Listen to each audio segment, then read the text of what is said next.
Welcome to exam विवेचना। तो दोस्तों, आज की इस वीडियो में मैं आपके साथ डिस्कस करूंगा पीजीटी हिंदी के क्वेश्चन पेपर को। जो ये क्वेश्चन पेपर है 2021 में ही आयोजित किया गया था, इसलिए आपके आगे आने वाली परीक्षाओं के लिए बहुत ही ज़्यादा महत्वपूर्ण होने वाला है। तो आप इस वीडियो को शुरू से लेकर अंत तक ध्यानपूर्वक देखिएगा। हाँ, यहाँ पर बता दूँ, अगर अभी तक आप हमारे टेलीग्राम ग्रुप के साथ नहीं जुड़े हैं तो आप हमारे टेलीग्राम ग्रुप के साथ अवश्य जुड़ें, और साथ में ही अगर वीडियो अच्छी लगती है तो इसे लाइक, शेयर और चैनल को सब्सक्राइब अवश्य करते रहिएगा। तो चलिए वीडियो को स्टार्ट करते हैं। तो जो यहाँ पर पहला प्रश्न पूछा गया है, प्रश्न है भक्ति काल के किस कवि ने बरवे नायिका भेद लिखा है। तो यहाँ पर जो सही विकल्प रहेगा तो ये रहेगा विकल्प ए, रहीम के द्वारा। जो रहीम थे, इन्होंने बरवे नायिका भेद पर ग्रंथ लिखा है, या इनका ग्रंथ बरवे नायिका भेद है। याद रखिएगा, महत्वपूर्ण प्रश्न है। अगला जो क्वेश्चन यहाँ पर बनेगा तो ये है 2, उत्तर रामचरित का प्रधान रस क्या है। जो रचना है उत्तर रामचरित, इसका जो प्रधान रस पूछा गया है, इसमें जो प्रधान रस का कौन सा प्रयोग किया गया है, तो ये आपका करुण रस होगा। यहाँ पर सही विकल्प बी होगा, करुण। अगला क्वेश्चन है 3, इसमें पूछा गया है उर्दू आगत शब्द है। तो बताना है कि जो उर्दू से आया हुआ शब्द कौन सा है। जो उर्दू किस भाषा से आया हुआ शब्द है, तो उर्दू आया है आपके तुर्की से। यहाँ पर सही विकल्प डी होगा। अगला क्वेश्चन देखते हैं। अगला क्वेश्चन है 4, इसमें पूछा गया है एक में उपसर्ग का प्रयोग किया गया है। तो यहाँ पर 3 विकल्प दिए गए हैं, इनमें से एक है जिसमें उपसर्ग का प्रयोग किया गया है। तो बताना है कि वो कौन सा है, तो वह है कुढ़न। यहाँ पर सही विकल्प डी। क्वेश्चन है 5, यहाँ पर इसमें पूछा गया है निम्नलिखित में से कौन सा अलंकार ग्रंथ नहीं है। तो यहाँ पर 4 विकल्प दिए गए हैं, इनमें से जो 3 है ये अलंकार ग्रंथ है सिवाय एक के। तो बताना है कि वो कौन सा एक अलंकार ग्रंथ नहीं होगा। तो यहाँ पर जो सही विकल्प रहेगा तो वो होगा डी, अंगदर्पण। जो अंगदर्पण है ये रसलिन की रचना है और ये अलंकार ग्रंथ नहीं है।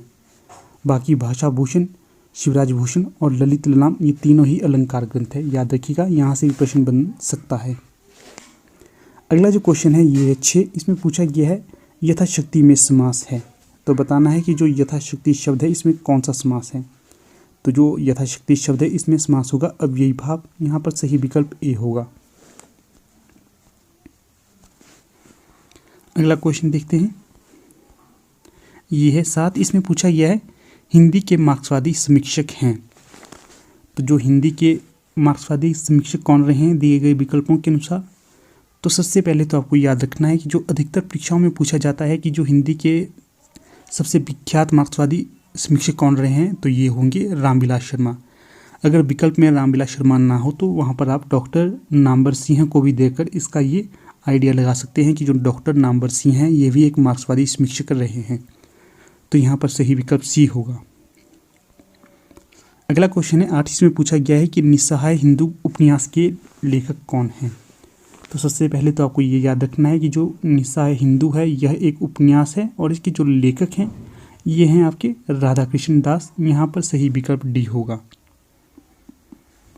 कई बार ये प्रश्न भी पूछा जाता है कि जो राधा कृष्ण दास थे किस युग के उपन्यासकार थे, तो ये आपके थे भारतेंदु युग के उपन्यासकार।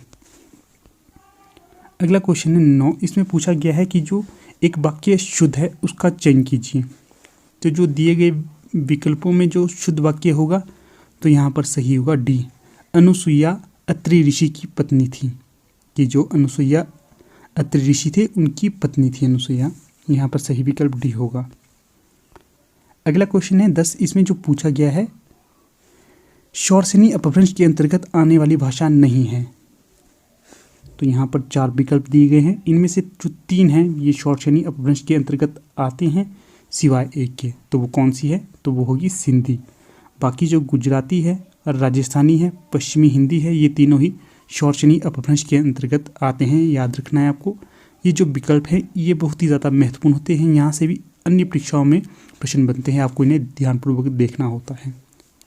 तो चलिए अगला क्वेश्चन देखते हैं। अगला क्वेश्चन है 11, इसमें पूछा गया है कि जो पंक्ति दी गई है नैनों की नीलम की घाटी जिस रसघन से छा जाती हो, जो दी गई पंक्ति है ये किस कामायनी के किस सर्ग से ली गई है। तो जो ये सबसे पहले तो आपको याद रखना है कि जो पंक्ति है ये कामायनी की है और जो दूसरा पूछा गया है कि ये कामायनी के किस सर्ग से ली गई है, तो ये ली गई है कामायनी के लज्जा सर्ग से। पंक्ति को आप पूरी पढ़ लेना किस प्रकार से, यहाँ पर थोड़ी सी हिंट मैं आपको दे देता हूँ। यहाँ पर आपके लिए एक प्रश्न मैं छोड़ देता हूँ कि आपको बताना है कामायनी में कितने सर्ग हैं। ये प्रश्न का उत्तर आपको कमेंट बॉक्स में अवश्य देना है, ताकि पता चलते रहे कि आप कितने ध्यानपूर्वक पढ़ते हो और आपका वीडियो में कितना ध्यान है। अगला क्वेश्चन है 12। इसमें पूछा गया है छोटी हल्की गोल और किनारेदार थाली दिखाओ, वाक्य में अपेक्षित है। तो यहाँ पर जो आएगा विकल्प के अनुसार तो वो आएगा विकल्प ए 3 अल्पविराम और 1 पूर्ण विराम। 3 अल्पविराम आएंगे और 1 पूर्ण विराम आएगा वाक्य में, जो यहाँ पर पूछा गया है। अगला जो क्वेश्चन है ये है 13। इसमें पूछा गया है हिंदी में मुक्त छंद के प्रवर्तक कौन है। बहुत ही अच्छा क्वेश्चन है दोस्तों। तो जो हिंदी में मुक्त छंद के प्रवर्तक माने जाते हैं तो ये आपके महाकवि निराला जी माने जाते हैं। यहाँ पर जो सही विकल्प बी होगा, निराला जी।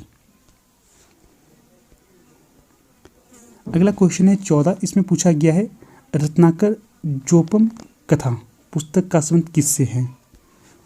तो जो पुस्तक है रत्नाकर जोपम कथा, तो इसका संबंध रहा है आपके वज्रयानी सिद्धों से, या सिद्ध भी बोल सकते हैं, खासकर वज्रयानी सिद्ध भी सही विकल्प होगा यहाँ। जो दूसरा क्वेश्चन है आपका आज, इसमें आपको ये बताना है कि जो सिद्धों की संख्या कितनी थी। जैसे नाथों की संख्या 9 मानी जाती है, उसी प्रकार सिद्धों की भी एक निश्चित संख्या थी, आपको वो निश्चित संख्या बतानी है कि कितनी थी। अगला क्वेश्चन है 15। इसमें पूछा गया है निश्चय शब्द में कौन सी संधि है। तो जो निश्चय शब्द है इसमें जो संधि बतानी है कौन सी है, तो ये होगा विसर्ग संधि। यहाँ पर डी सही विकल्प होगा। अगला जो क्वेश्चन है ये है 16। इसमें पूछा गया है मरने के लिए तैयार हो जाना अर्थ देने वाला मुहावरा है। तो जो मरने के लिए तैयार हो जाना, इसका जो अर्थ निकलेगा ये होगा सिर पर कफन बांधकर तैयारी करना या लग जाना, सिर पर कफन बांध लेना। सी सही विकल्प होगा यहाँ। अगला क्वेश्चन है 17। इसमें पूछा गया है किस वाक्य में एक वचन का प्रयोग हुआ है। तो जो दिए गए विकल्पों के अनुसार एक कौन सा वाक्य है जिसमें एक वचन का प्रयोग किया गया है, तो ये होगा लड़के ने कहा। यहाँ पर सही विकल्प बी होगा।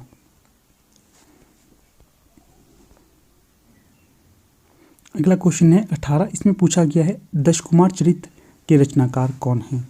तो जो रचना है दश कुमार चरित, इसके रचनाकार हैं आपके दंडी। सही विकल्प यहाँ पर ए होगा। अगला क्वेश्चन है 19। इसमें पूछा गया है शैशव के सुंदर प्रभात का मैंने नव विकास देखा, यौवन की मादक लाली में यौवन का उल्लास देखा। पंक्ति किसके द्वारा लिखी गई है। ये पंक्ति भी बहुत अच्छी है।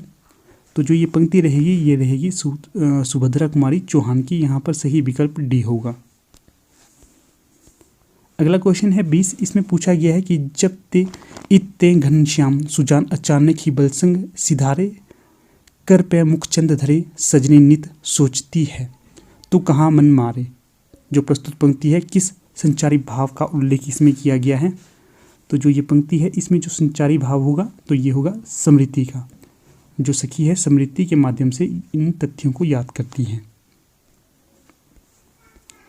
अगला जो क्वेश्चन है ये है 21। इसमें पूछा गया है निम्नलिखित में से कौन सी रचना के लेखक का नाम सही नहीं है। तो यहाँ पर आपके समक्ष 4 विकल्प दिए गए हैं, इन्हीं के साथ इसके जो रचनाकार भी दिए गए हैं, पर एक विकल्प या एक जो ऑप्शन है गलत दिया गया है, उसके बारे में बताना है कि कौन सा वो ऑप्शन है। तो जो पहली रचना है जुलूस रुका है, ये विवेकी राय की रचना है। उसी प्रकार जो शिखरों के सेतु है ये शिव प्रसाद सिंह की रचना है। अगली है तुम चंदन हम पानी, ये विद्यानिवास मिश्र की रचना है। आगे है सदाचार का तावीज़, ये श्रीलाल शुक्ल की रचना नहीं होगी। सही विकल्प यहाँ पर डी होगा। आपको जितने भी सही विकल्प है नहीं याद रखना है, क्योंकि कई बार ये रचना भी पूछी जा सकती है। मान लीजिए पूछा जाएगा शिखरों के सेतु किसकी रचना है, तो आप इन ऑप्शन को देखकर कर सकते हैं शिव प्रसाद सिंह। इसलिए आपको प्रत्येक ऑप्शन भी ध्यानपूर्वक देखना है। अगला क्वेश्चन है यहाँ पर 22। इसमें पूछा गया है कान पर जूं ना रेंगना मुहावरे का सही अर्थ क्या है। तो यहाँ पर सही विकल्प रहेगा डी, बिल्कुल भी ध्यान ना देना।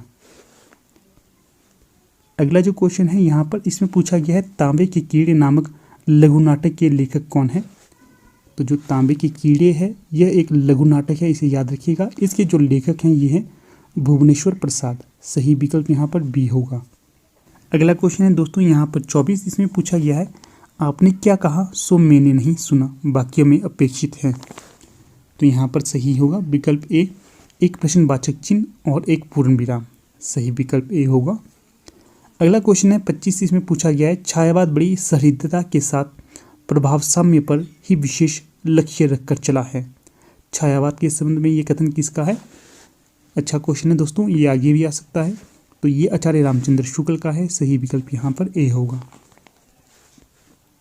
26, इसमें पूछा गया है संबत 1631 करहूं कथा हरि पद्यधरी सीसा, उपयुक्त पंक्ति किस प्रसिद्ध ग्रंथ से ली गई है या किसके संबंध में कही गई है?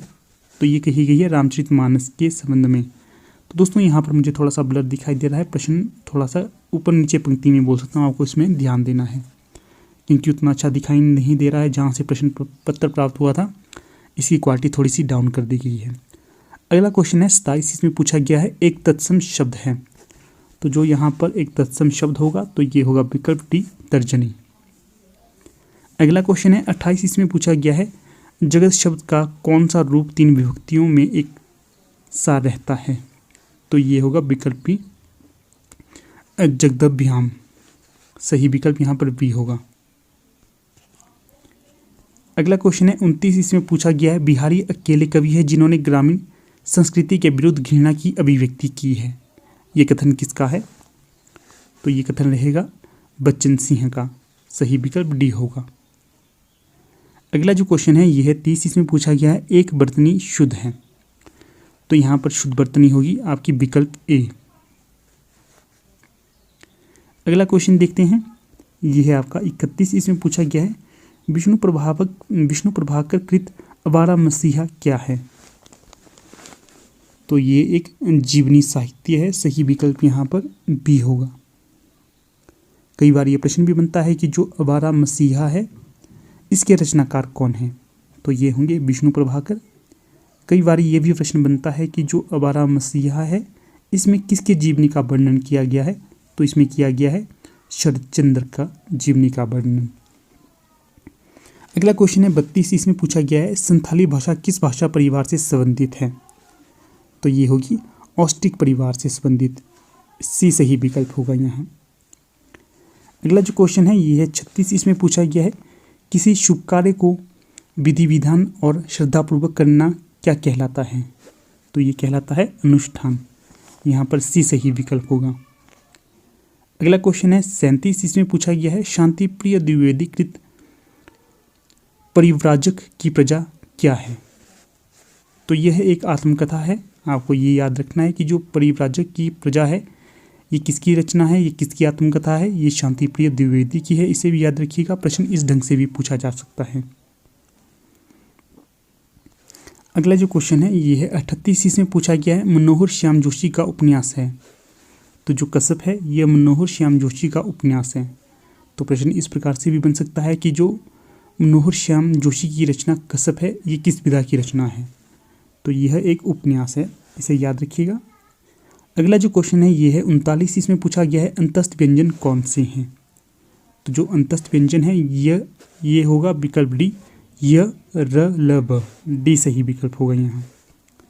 अगला जो क्वेश्चन है ये है 33, इसमें पूछा गया है भ्रूण हत्या निबंध के लेखक कौन है?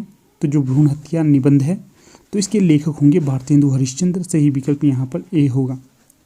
तो कई बार प्रश्न इस प्रकार से बनेगा कि जो भारतेंदु हरिश्चंद्र कृत रचना भ्रूण हत्या है ये किस विधा की रचना है? तो यह एक निबंध विधा है, इसे भी याद रखिएगा, यहाँ से भी प्रश्न बनता है। अगला जो क्वेश्चन है ये है 34, इसमें पूछा गया है निम्नलिखित में से किस रचना और उसकी विधा का नाम सही नहीं है? तो यहाँ पर जो सही नहीं होगा तो वो होगा डी, जूठन। जो जूठन है यह संस्मरण नहीं है अपितु यह एक आत्मकथा है, अर्थात दलित आत्मकथा है। बाकी जो सही विधा और रचना होगी उसे देखते हैं। जो रिंजल धनजल रचना है तो ये रिपोर्टाज है, बिल्कुल सही है। अगला है क्या भूलूं क्या याद करूं, आत्मकथा है, ये भी बिल्कुल सही होगा। अगला है अवारा मसीहा, यह जीवनी है, तो ये भी बिल्कुल सही होगा, याद रखिएगा, मोस्ट इम्पॉर्टेंट है। अगला जो क्वेश्चन है 35, इसमें पूछा गया है पंत जी की रचनाओं वीणा और पल्लव दोनों में अंग्रेजी कविताओं से लिए हुए भाव और अंग्रेजी भाषा के लाक्षणिक प्रयोग बहुत मिलते हैं। ये कथन किसका है? तो ये कथन आचार्य रामचंद्र शुक्ल जी का है। यहाँ पर सही विकल्प बी होगा। अगला क्वेश्चन देखते हैं, ये 40 है। इसमें पूछा गया है जे हाल मिस्की मकून तगाफुल दुर्राय नैना बनाए बत्तियाँ, इस प्रसिद्ध पंक्ति के रचनाकार कौन है? तो ये होंगे अमीर खुसरो। बहुत ही अच्छी पंक्ति है दोस्तों, यूट्यूब में ये पंक्ति बहुत ही ज़्यादा सुनने में मिलती है। अगर अभी तक आपने ये पंक्ति या गज़ल नहीं सुनी हो तो आप अवश्य यूट्यूब में सर्च कर इस पंक्ति या गज़ल को देख सकते हो, बहुत मज़ा आएगा देखकर। अगला क्वेश्चन है 41, इसमें पूछा गया है भाग्य का पर्यायवाची नहीं है। तो दिए गए विकल्पों के अनुसार जो भाग्य का पर्यायवाची नहीं होगा तो वो होगा विकल्प बी नियत। बाकी 3 विकल्प इसके पर्यायवाची होंगे, प्रारब्ध, भवितव्य और नियति। ये तीनों ही भाग्य के पर्यायवाची होंगे सिवाय नियत के। अगला क्वेश्चन है 42, इसमें पूछा गया है निम्न उपन्यास में से कौन उसके लेखकों के साथ सुमेलित नहीं है। तो यहाँ पर जो सुमेलित होंगे उन्हें देखते हैं। पहला है झिनी झिनी बेनी चदरिया, ये किसका उपन्यास है दोस्तों? तो ये होगा अब्दुल बिस्मिल्लाह का उपन्यास, बिल्कुल सही होगा ये। अगला है पहला पड़ाव, किसका उपन्यास है? ये होगा आपका श्रीलाल शुक्ल का। अगला है मायादास की मारी, किसका उपन्यास है? तो ये भीष्म साहनी का उपन्यास है। यहाँ पर आपके लिए एक प्रश्न छोड़ देता हूँ, आपको बताना है कि जो एक उपन्यास है बहुत ही प्रसिद्ध है और एंटी नेट में भी लगा है, भीष्म साहनी का उपन्यास, उसका नाम आपको बताना है। जो भारत विभाजन पर आधारित है उसको आपने बताना है कि वो कौन सा उपन्यास है। और यहाँ पर जो सही विकल्प होगा तो वो होगा अब्दुल्ला दीवाना, शंकर शेष की रचना नहीं है, अर्थात शंकर शेष का उपन्यास नहीं है। सही विकल्प यहाँ पर डी होगा। अगला क्वेश्चन देखते हैं, ये 46, इसमें पूछा गया है एक वाक्य शुद्ध है। तो यहाँ पर जो विकल्पों के अनुसार एक शुद्ध वाक्य होगा तो वो होगा विकल्प बी, वहाँ मिष्ठान की बड़ी दुकान है। अगला क्वेश्चन है 43, इसमें पूछा गया है संत साहित्य के संबंध में कौन सा कथन उचित प्रतीत नहीं होता है। तो सही विकल्प यहाँ पर सी होगा, संत साहित्य को मात्र भजन पूजन के स्तर पर देखा जा सकता है।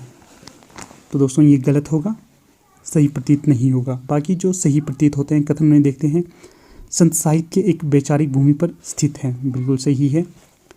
अगला जो कथन है रामचंद्र शुक्ल के अनुसार यह इस्लामिक आक्रमण से पराजित हिंदू जनता की असहाय मनस्थिति का वर्णन है। ये कथन भी बिल्कुल सही कहा गया है, आचार्य रामचंद्र शुक्ल का ही है। अगला जो कथन है हजारी प्रसाद द्विवेदी के अनुसार संत साहित्य या भक्ति आंदोलन भारतीय चिंताधारा का स्वाभाविक विकास है। तो ये कथन भी बिल्कुल सही होगा, ये भी हजारी प्रसाद द्विवेदी का ही कथन है। अगला क्वेश्चन देखते हैं, यहाँ पर है 47, इसमें पूछा गया है कि एक में तालव्य ध्वनियों का प्रयोग हुआ है। तो ये होगा विकल्प डी, चाचा। अगला क्वेश्चन है 48, इसमें पूछा गया है इस बोली में कर्ता कारक की विभक्ति का प्रयोग नहीं होता है। तो ये कौन सी बोली है? तो ये होगी आपकी अवधी। जो अवधी बोली है इसमें कर्ता कारक की विभक्ति का प्रयोग नहीं होता है। बाकी कन्नौजी, बुंदेली और मेवाती, इन तीनों में ही कर्ता कारक की विभक्ति का प्रयोग होता है। अगला क्वेश्चन देखते हैं, यह है 49, इसमें पूछा गया है अयोध्या सिंह उपाध्याय हरिऔध द्वारा रचित ठेठ हिंदी का ठाठ किस विधा की रचना है। तो देखिए दोस्तों, मैं आपको हर एक प्रश्न में बता रहा हूँ कि कौन सी विधा किससे संबंधित है, अर्थात रचना किस विधा से संबंधित है, इसे याद करना। यहाँ पर भी यह प्रश्न फिर से पूछा गया है। तो जो हरिऔध की रचना है ठेठ हिंदी का ठाठ किस विधा की रचना है? तो दोस्तों ये है उपन्यास विधा की रचना। तो यहाँ से प्रश्न इस प्रकार से भी बन सकता है कि जो ठेठ हिंदी का ठाठ है उपन्यास है, ये किसके द्वारा रचित है? तो ये जो हरिऔध जी है इनके द्वारा रचित है। अगला जो प्रश्न है 50, इसमें पूछा गया है निम्न में से कौन सा शब्द उत्तर का विलोम नहीं होगा। तो ये होगा पूरब। अगला क्वेश्चन है 44, इसमें पूछा गया है फूल मरे पे मरे ना बासु। तो ये प्रसिद्ध उक्ति है किस कवि की है? तो ये होगी जायसी की पंक्ति, डी सही विकल्प होगा।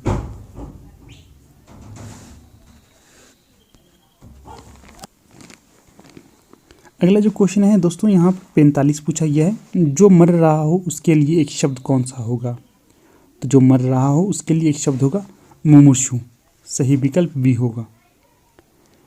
अगला क्वेश्चन है 51, इसमें पूछा गया है शेखर जोशी की कहानी है। तो जो शेखर जोशी की कहानी होगी तो ये है मेरा पहाड़, सही विकल्प बी होगा। क्वेश्चन संख्या है 52, इसमें पूछा गया है कुबल्ली माला कथा के लेखक कौन है। तो जो कुबल्ली माला कथा के लेखक होंगे तो ये होंगे विकल्प बी उद्यतन सूरी, बी सही विकल्प होगा। तो दोस्तों इस वीडियो से पहले हमने एक पार्ट को डिस्कस कर लिया था पीजीटी हिंदी के प्रश्न पत्र का। अगर अभी तक आपने उसे नहीं देखा है तो आप उसे देख सकते हो, उसका लिंक आपको डिस्क्रिप्शन बॉक्स में मिल जाएगा। अगर आपने उसे नहीं देखा तो कोई बात नहीं, मैं इस वीडियो को मर्ज कर दूंगा उस वीडियो के साथ, आप एक ही वीडियो में दोनों को देख सकते हो। क्योंकि वीडियो ज़्यादा लंबी होनी थी उस चक्कर में मैंने आपको ये अलग अलग पार्ट में प्रोवाइड करवा दिए थे। कोई बात नहीं, मैं इस वीडियो को मर्ज कर दूंगा, आप फिर भी देख सकते हो। तो चलिए अगला क्वेश्चन देखते हैं। अगला क्वेश्चन है 53, पूछा गया है मानव प्रकृति का ज्ञान तुलसीदास से अधिक उस युग में किसी को नहीं था। तो जो ये कथन है किसका है, तो ये आचार्य हजारी प्रसाद द्विवेदी का है। अगला क्वेश्चन है 58, इसमें पूछा गया है इस बोली में उत्तम पुरुष एक वचन के स्थान पर उत्तम पुरुष बहुवचन का प्रयोग किया जाता है। तो बताना है कि वो कौन सी बोली है। तो ये होगी आपकी ब्रज बोली, सी सही विकल्प होगा यहाँ। अगला क्वेश्चन है नई कविता के विषय में असत्य कथन कौन सा होगा। तो जो दिए गए विकल्पों के अनुसार असत्य कथन होगा तो वो होगा आपका विकल्प भी इनमें जीवन के प्रति आस्था दिखाई पड़ती है। तो दोस्तों ये गलत कथन होगा। जो नए कवि थे, नई कविता के कवि, इनमें जीवन के प्रति अनास्था दिखाई देती है, आस्था नहीं दिखाई देती। बाकी जो सही कथन होंगे उन्हें देखते हैं। इनमें नए भावबोधों की अभिव्यक्ति हुई है, बिल्कुल सही है। अगला है नई कविता के रचयिताओं में अधिकांश प्रगतिवाद और प्रयोगवाद के खेमे में रह चुके हैं। तो ये भी सही होगा। अगला जो कथन है यह है नई कविता हास्योन्मुख मध्यवर्गीय समाज के जीवन का चित्र है। तो ये भी बिल्कुल सही होगा। अगला क्वेश्चन है 54, इसमें पूछा गया है कि जो पहाड़ी हिंदी का विकास किस अपभ्रंश में माना जाता है। तो जो पहाड़ी हिंदी का विकास माना जाता है तो ये आपके खस अपभ्रंश में माना जाता है। यहाँ पर सही विकल्प डी होगा। अगला जो क्वेश्चन है 55, इसमें पूछा गया है तारसप्तक का प्रकाशन काल क्या है। तो जो तारसप्तक का प्रकाशन काल माना जाता है तो ये होगा 1943, सही विकल्प ए होगा। कई बार ये प्रश्न भी पूछा जाता है कि जो तारसप्तक के संपादक थे, मुख्य संपादक, तो वो कौन थे। तो वो थे अज्ञेय। अगला क्वेश्चन है 56, इसमें पूछा गया है इनमें से एक का अर्थ ऐतराज है। तो जो विकल्प दिए गए हैं इनमें से एक का अर्थ ऐतराज होगा तो वो होगा विकल्प डी, आपत्ति का अर्थ ऐतराज होता है। अगला क्वेश्चन है 60, इसमें पूछा गया है आंखें बिछाना मुहावरे का सही अर्थ है। तो जो आंखें बिछाना मुहावरे का सही अर्थ होगा तो वो होगा विकल्प डी, हृदय से आदर करना, डी सही विकल्प होगा यहाँ। अगला जो क्वेश्चन है ये है 61, इसमें पूछा गया है बचपन की स्मृतियों, जो बचपन की स्मृतियाँ के लेखक कौन है। तो ये होगा विकल्प डी, राहुल सांकृत्यायन, डी सही विकल्प होगा यहाँ। अगला क्वेश्चन है 57, इसमें पूछा गया है बहुवचन की दृष्टि से एक वाक्य शुद्ध है। तो जो बहुवचन की दृष्टि से एक वाक्य शुद्ध होगा तो वो होगा विकल्प डी, चिड़ियाँ उड़ गईं, डी सही विकल्प होगा यहाँ। अगला जो क्वेश्चन है ये है 62, इसमें पूछा गया है भक्तिकालीन रस सिद्धांत विषय ग्रंथ है। तो ये होगा रस रहस्य, सी सही विकल्प होगा यहाँ। अगला जो क्वेश्चन है ये है 63, इसमें पूछा गया है पुष्य या पुण्य को हिंदी का प्रथम कवि किस आलोचक ने माना है। तो ये माना है शिवसिंह सेंगर ने। आपके लिए एक क्वेश्चन छोड़ देता हूँ, आपको बताना है कि जो शिवसिंह सेंगर की रचना कौन सी है, इस ग्रंथकार आपको नाम बताना है। अगला क्वेश्चन है 64, इसमें पूछा गया है अष्टाध्यायी के रचनाकार हैं। तो जो अष्टाध्यायी रचना है इसके रचनाकार होंगे पाणिनि, सही विकल्प बी होगा। अगला क्वेश्चन है दोस्तों 68, इसमें पूछा गया है इतिवृत्त और आलोचना का समवेत रूप होने से वह इतिहास आज भी प्रकाश स्तंभ बना हुआ है। तो जो ये कथन है इतिहास की ओर संकेत किया गया है, किसका कथन है। तो ये कथन होगा आचार्य रामचंद्र शुक्ल जी का। अगला क्वेश्चन है 69, इसमें पूछा गया है निम्न में से कौन सा बहुब्रीहि समास का उदाहरण नहीं है? तो ये होगा राजपुरुष। बाकी चंद्रशेखर, चक्रपाणी और चंद्रकांति ये तीनों ही बहुब्रीहि समास के उदाहरण हैं। अगला क्वेश्चन है 70, इसमें पूछा गया है निम्नलिखित में से एक सूर्य का पर्यायवाची है। तो जो सूर्य का पर्यायवाची होगा तो वो होगा अर्क, सही विकल्प सी होगा। अगला क्वेश्चन है 65, इसमें पूछा गया है वीणा पाणी में समास है। तो जो वीणा पाणी में समास होगा तो वो होगा बहुब्रीहि समास। इसी प्रकार आपको याद रखना है कि जो चंद्रशेखर है, चक्रपाणी है, चंद्रकांति है, इनमें भी बहुब्रीहि समास ही है। अगला जो क्वेश्चन है ये है 66, इसमें पूछा गया है विज्ञान गीता किसके द्वारा लिखी गई रचना है? तो ये लिखी गई है केशवदास के द्वारा, सही विकल्प सी होगा। अगला क्वेश्चन है 67, इसमें पूछा गया है तुम्हारे मुंह में घी शक्कर का सही अर्थ होगा? तो ये होगा ईश्वर करे तुम्हारा समाचार सत्य हो, सही विकल्प यहाँ पर ए होगा। अगला क्वेश्चन है दोस्तों 71, इसमें पूछा गया है निम्नलिखित में से घनानंद की रचना नहीं है। तो जो घनानंद की रचना नहीं होगी तो वो होगी विकल्प डी पक्षी विलास। बाकी ये तीनों ही रचनाएं घनानंद की हैं, किसी न किसी प्रकार से उनकी रचनाएं ये मानी जाती हैं सिवाय पक्षी विलास के। आपके लिए एक प्रश्न और छोड़ देता हूँ, आपको बताना है घनानंद की प्रेमिका का क्या नाम था। ये आपके लिए एक अन्य प्रश्न छोड़ देता हूँ। तो देखूंगा दोस्तों मैं कमेंट में आप लोग कितने धैर्यपूर्वक देते हैं और कितना उत्तर देते हैं, ये आपके लिए एक प्रश्न अवश्य रहेगा। आपको प्रत्येक प्रश्न का उत्तर देना है जो मैंने पूछे हैं। अगला क्वेश्चन है 72, इसमें पूछा गया है मंगलेश डबराल का कविता संग्रह है। तो जो मंगलेश डबराल हैं इनकी कविता का संग्रह है पहाड़ पर लालटेन। अच्छा प्रश्न है, अक्सर बहुत सी परीक्षाओं में से पूछा जाता है। अगला क्वेश्चन है 73, इसमें पूछा गया है समष्टि शब्द का विलोम क्या है? तो जो समष्टि शब्द का विलोम होगा तो ये होगा व्यष्टि। अगला जो क्वेश्चन है निम्नलिखित में से कौन सा धनुष का पर्याय नहीं होगा? तो ये होगा विकल्प सी 80। बाकी शरासन, कोदंड और पिनाक ये तीनों ही धनुष शब्द के पर्यायवाची होंगे।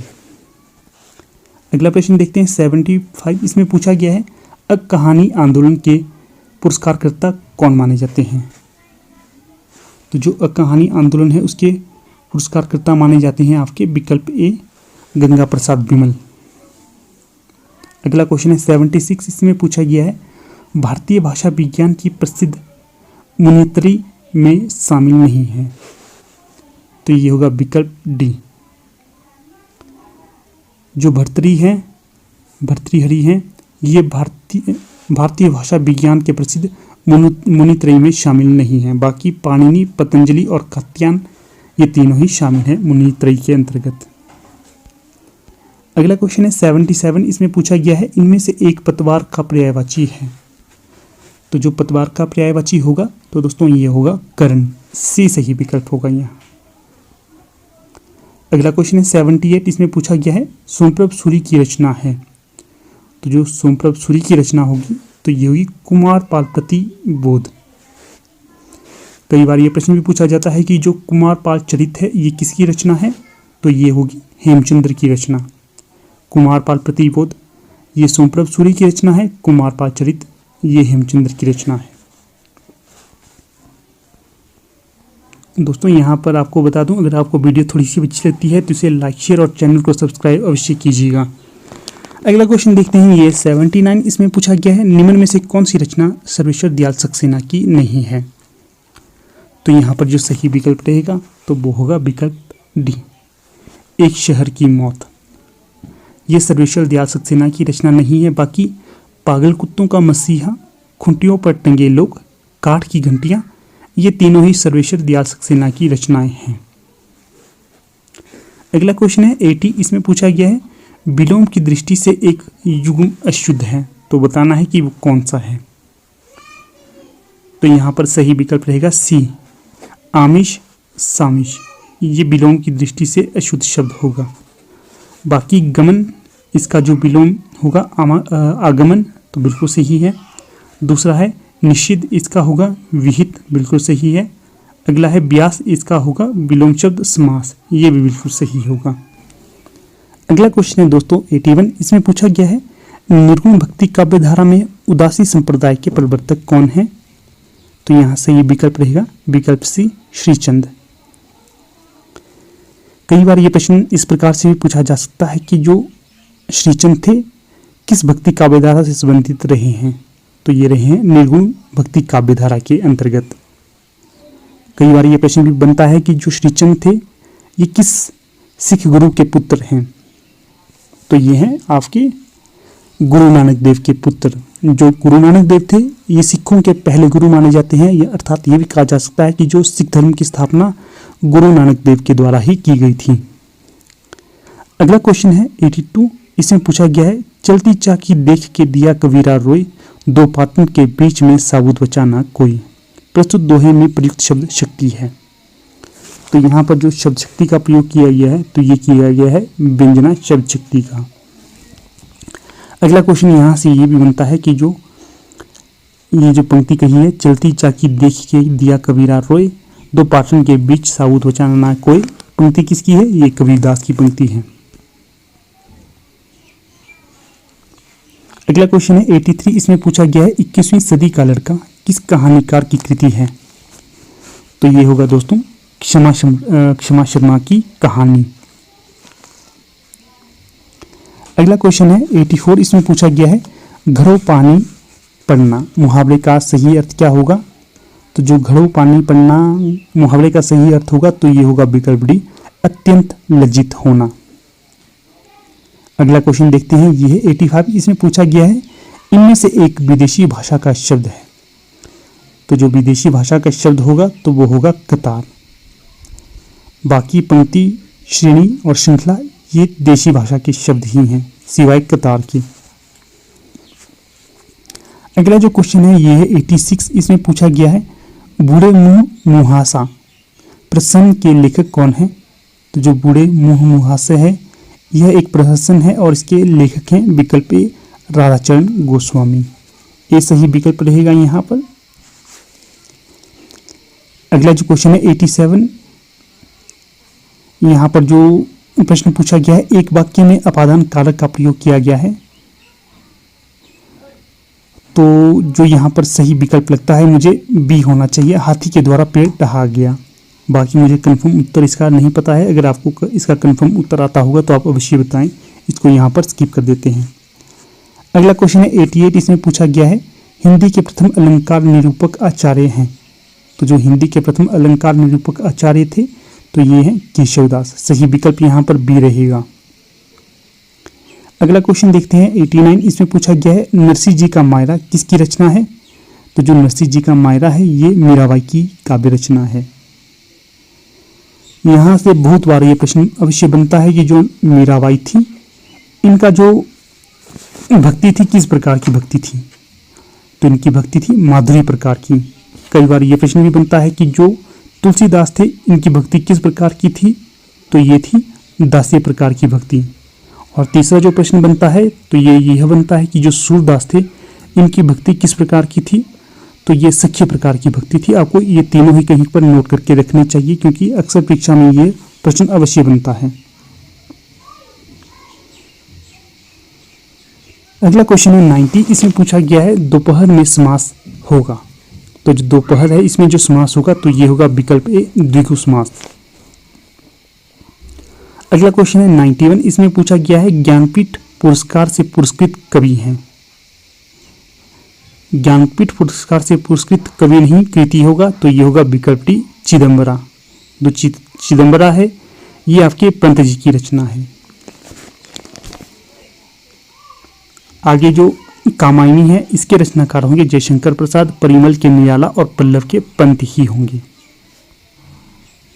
अगला क्वेश्चन है अमीय हलाहल मधुरे सेत श्याम रत्ना जियत मर्द झुकी झुकी परत रहे जही चिदवन एक बार। ऊपरी दोहे में अलंकार होगा तो यहाँ पर जो दोहा है इसमें अलंकार होगा, ये होगा विकल्प ए परिसंख्या। अगला क्वेश्चन है 93, इसमें पूछा गया है निम्नलिखित शब्दार्थों के युग्म में से कौन सा युग्म गलत है? तो यहाँ पर जो गलत युग्म होगा तो वो होगा विकल्प बी।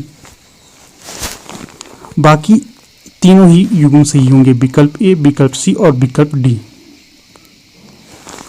अगला क्वेश्चन है 94। इसमें पूछा गया है चाय आगत शब्द है, बताना है कि जो चाय किस भाषा से आई हुई है। तो ये जो शब्द है चाय, ये आया है चीनी भाषा से, सही विकल्प बी होगा। अगला क्वेश्चन है 95। इसमें पूछा गया है बारिश शब्द का द्वितीय विभक्ति द्विवचन है, तो ये होगा दोस्तों विकल्प बी, बारिनी। बी सही विकल्प रहेगा यहाँ। अगला क्वेश्चन है 96। इसमें पूछा गया है एक दिन बोलेंगे पेड़ काव्य संग्रह के रचनाकार कौन है। तो सही विकल्प यहाँ पर ए रहेगा, राजेश जोशी। अगला क्वेश्चन है 97। इसमें पूछा गया है कारण के अभाव में कार्य की उत्पत्ति होना किस अलंकार का परिचायक है। तो ये होता है विकल्प सी, विभावना का। अगला क्वेश्चन है 98। इसमें पूछा गया है रीतिकाल को सर्वप्रथम श्रृंगार काल नाम किसने दिया था। तो ये दिया गया था आचार्य विश्वनाथ प्रसाद मिश्र के द्वारा, सही विकल्प यहाँ पर बी रहेगा। अगला क्वेश्चन है 99। इसमें पूछा गया है विलोम की दृष्टि से असंगत युग्म है। तो जो विलोम की दृष्टि से असंगत युग्म रहेगा यहाँ पर वो रहेगा विकल्प डी, सांड सांडिनी। बाकी जो संगत युग्म है वह ऊंट का ऊंटनी होगा, प्राचीन का और प्राचीन होगा और शूर का भीरू होगा।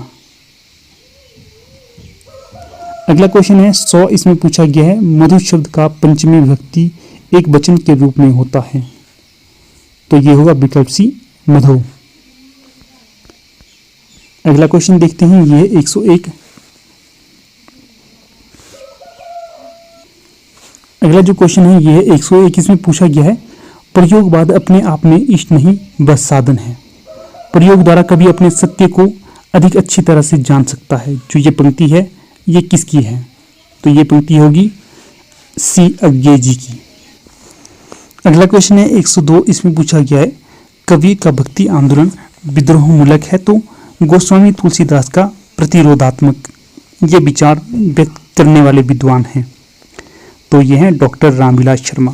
सही विकल्प यहाँ पर डी होगा। अगला क्वेश्चन है 103। इसमें पूछा गया है जहां उपमेय का प्रतिषेध कर उपमान की स्थापना की जाए वहां अलंकार होगा। तो ये होगा विकल्प डी, अपनहुति। अगला क्वेश्चन है 104। इसमें पूछा गया है सता धातु का विधि लिंग लकार प्रथम पुरुष बहुवचन है। तो ये होगा विकल्प ए, तिष्ठेयु। अगला क्वेश्चन है 105। इसमें पूछा गया है तुलसीदास चंदन घिसे निबंध के लेखक हैं। तो ये होंगे विकल्प भी, हरिशंकर प्रसाई। अगला क्वेश्चन है 106। इसमें पूछा गया है मैं तुमसे टेलीफोन पर बात करूंगा, इस वाक्य में टेलीफोन पर किस कारक में प्रयुक्त हुआ है। तो ये होगा करण कारक, सही विकल्प डी। जिसे तत्काल उचित उत्तर या उपाय सूझ जाए उसके लिए एक शब्द होगा। तो ये होगा प्रत्युत्पन्न मति, सही विकल्प सी होगा। अगला क्वेश्चन है 108। इसमें पूछा गया है निम्नलिखित में से अव्ययी भाव समास का उदाहरण है। तो ये होगा ए, रातों रात। जो रातों रात है ये अव्ययी भाव का समास है। अगला क्वेश्चन है 109। इसमें पूछा गया है निम्न में से कौन सा युग्म सुमेलित नहीं है। तो यहाँ पर सही विकल्प रहेगा डी। जो मधुमालती है इसके रचनाकार कुतुबन नहीं है, ये होंगे मंझन। बाकी इंद्रावती इसके रचनाकार नूर मोहम्मद है, बिल्कुल सही है। हंस जवाहिर ये कासिम शाह की है, चित्रावली ये उस्मान की है।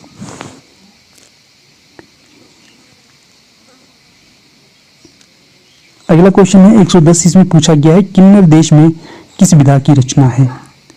तो यह एक यात्रा वृत्तांत है, सही विकल्प यहाँ पर डी रहेगा। अगला जो क्वेश्चन है यह है 111। इसमें पूछा गया है निम्नलिखित वाक्यों में से कौन सा एक शुद्ध है। तो सही विकल्प यहाँ पर डी रहेगा, मैं आप पर श्रद्धा रखता हूं। अगला क्वेश्चन देखते हैं, यह है 112। इसमें पूछा गया है जहां उपमेय स्वयं अपना उपमान हो वहां अलंकार होगा।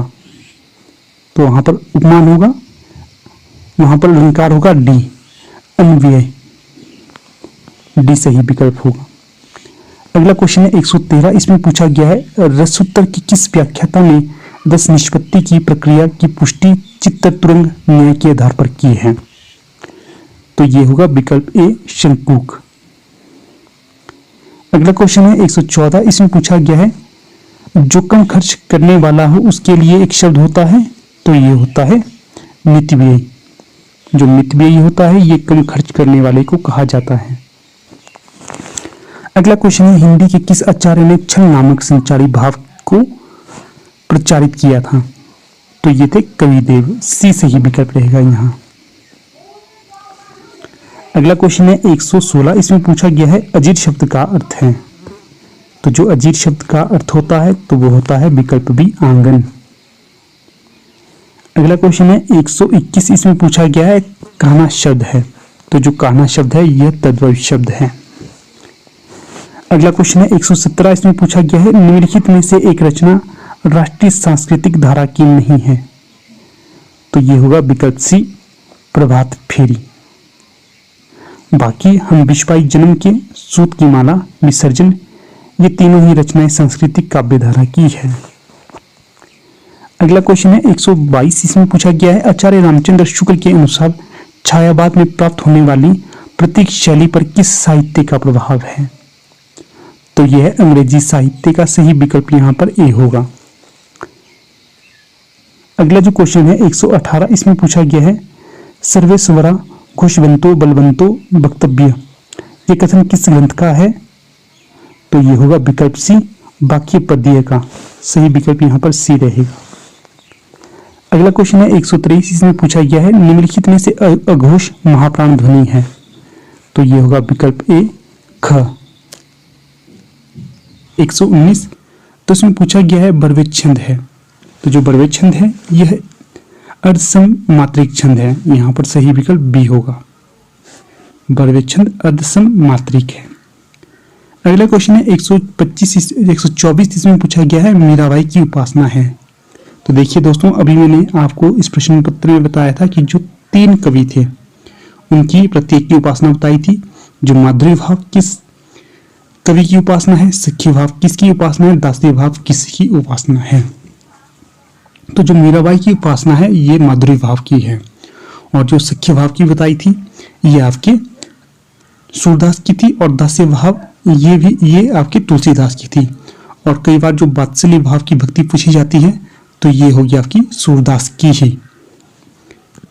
अगला क्वेश्चन है यहाँ पर 120। इसमें पूछा गया है लिंग की दृष्टि से एक वाक्य शुद्ध है, तो बताना है कि वो कौन सा वाक्य है लिंग की दृष्टि से।